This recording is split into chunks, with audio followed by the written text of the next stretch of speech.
Without a doubt, E3 2014 was a victory for all gamers.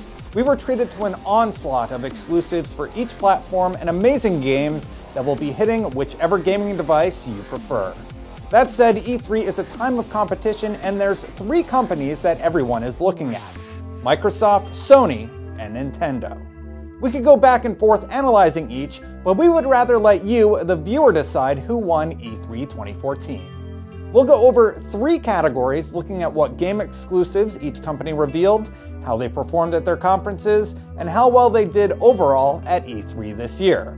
This series lets you vote with your view, so to cast your vote, watch our presentation and then click which you believe to be the winner in each category. Voting closes July 6th at midnight, so get your votes in before then, and then come back to IGN on July 7th for the results. Now, let's talk about the games. If there's one thing that makes a console popular, it's the software you can play on it. Games are paramount, and enough of the right exclusives will equal sales for that company. That said, who revealed the games that got you most excited? Here's our own Mitch Dyer with his take on Microsoft's game lineup.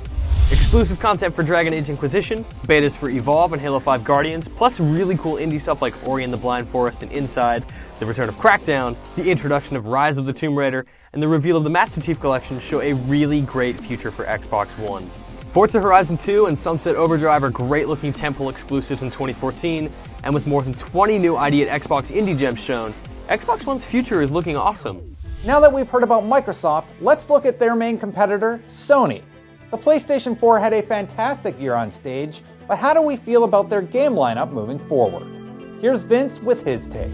Sony didn't have a huge amount of exclusive first-party content at the show this year, at least not in terms of massive tentpole franchises. The Order 1886 looked and played more promising than ever. Bloodborne's presentation proved that while it's taking a more action-oriented approach than its cousins, the DNA of a Souls game is unmistakably present. Still, it was smaller exclusive titles that continue to define the story for Sony. That great games come in all shapes and sizes. Finally, Nintendo. The Big N has been off doing its own thing the last few years, but their showing at E3 this year was one of the strongest in a while. Here's Brian Altano with his take on Nintendo's E3 2014 game lineup. While lacking the wealth of third-party games currently in development, Nintendo reiterated their dedication to making some of the best first-party games in the industry on both of their platforms. We saw the rumored Mario Maker, tons of new Smash Bros. Content for both Wii U and 3DS, a new multiplayer shooter in the form of Splatoon, brilliant new entries in the Kirby and Yoshi franchises, and oh yeah, a brand new Legend of Zelda trailer running in real time and looking incredibly beautiful. Nintendo is not giving up on the Wii U, they're doubling down on it, with a wealth of new games and gamepad implementation ideas.